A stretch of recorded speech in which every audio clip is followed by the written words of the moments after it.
се разберем дали Лавабер шоколадите са най-добрите на пазара в България или са поредната реклама на български ютубери, която е прекалено успешна, но качеството на храната изобщо не е добре.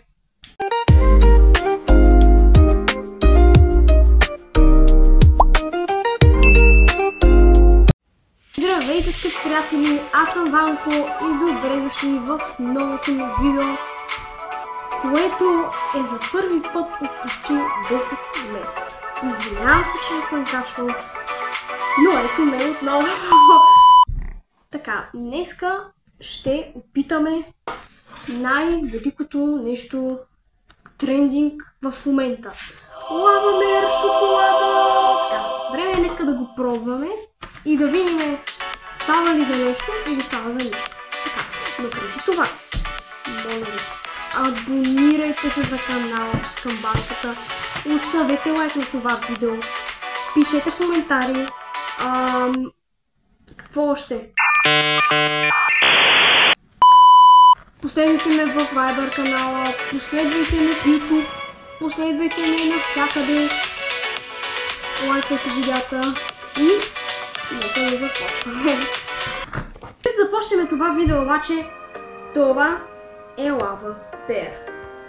Ако искате да го пробва това видео, трябва да стигне 10 лайка. И ако стигне 10 лайка, очаквайте видео, в което ще видите реакцията на ето тази напитка. Сега, време е да започваме с... Време е да започваме с шоколада. Днеска ще опитаме Лавабер шоколад, кукис крим, 8 такива барчета са. Подобни са като на киндер, нали, като форма, нали. Сега ще видим вкуса дали е абсолютно същия. Така, искам да предположите долу в коментарите и в някои от публикациите за колко лева беше взет този шоколад от мен. А пак вие ми пишете, ако искате в коментарите, вие за колко сте го взели. Предположете в коментарите. Сега е време да отворим този шоколад. Тук има някаква формичка. Така.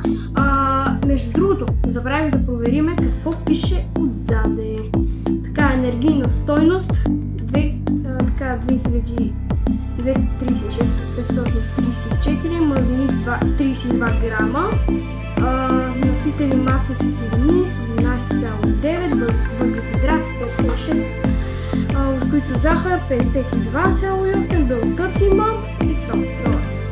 Така, да се надяваме, че... Опа! Това е Лавабер шоколадчето. Време да го пробваме. Аз мисля, че ще бъде изненадана да го видим.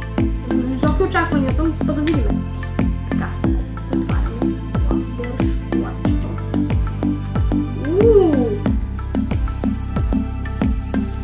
Да, като на киндер, малко по-различна форма има като цяло. Нека опитаме обаче. За първи път опитвам Лавабер шоколад. 3, 2, 1.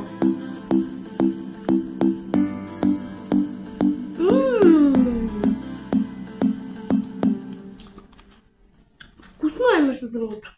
То ще има като на орео вкус, нали? Има си го кремчето, обаче има и орео. Има и орео вкус, това е вкусно. Сега, цената не знам много дали се заслужава за 8 такива, но да, наистина вкусничък е. Доста добър. Вкусен шоколад.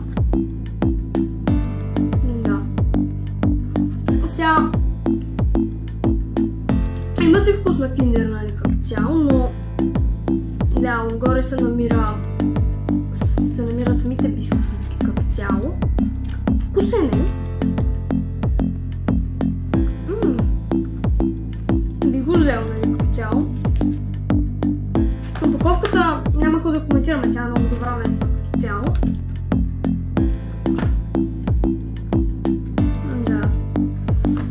Да, стане доста вкусно като цяло. Ако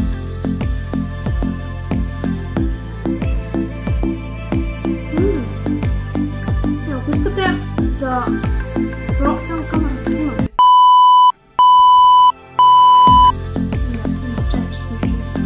Ако искате да пробвам някои други шоколади, харесате това видео, абонирайте за канала. До края на годината имаме цел да достигнем 100 абоната. Да го направим.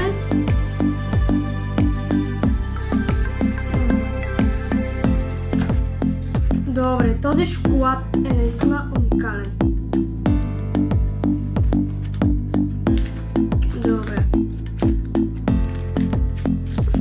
Супер е. Добре. Този шоколад е наистина много добър. Уникален е. Давам му 8 от 10. Много е добър.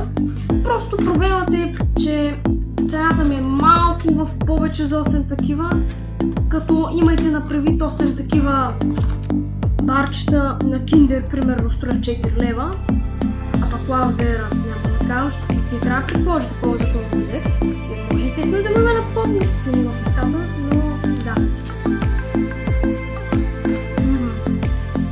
Добре. Яки. Ами, това беше видео, скъпи приятели. Ако искате да пробвам, както казах, Lava Bear с дъвка. Както казахме, 10 лайка трябва да стигнем целта. Очаквайте други видеа. Абонирайте се за гейминг канала ми, където утре ще кача първото ми гейминг видео сряда. Така че не го пропускайте. И който стигнал до тук, искам само да ви кажа, който стигнал до тук да напише хаштаг Lava Bear шоколад.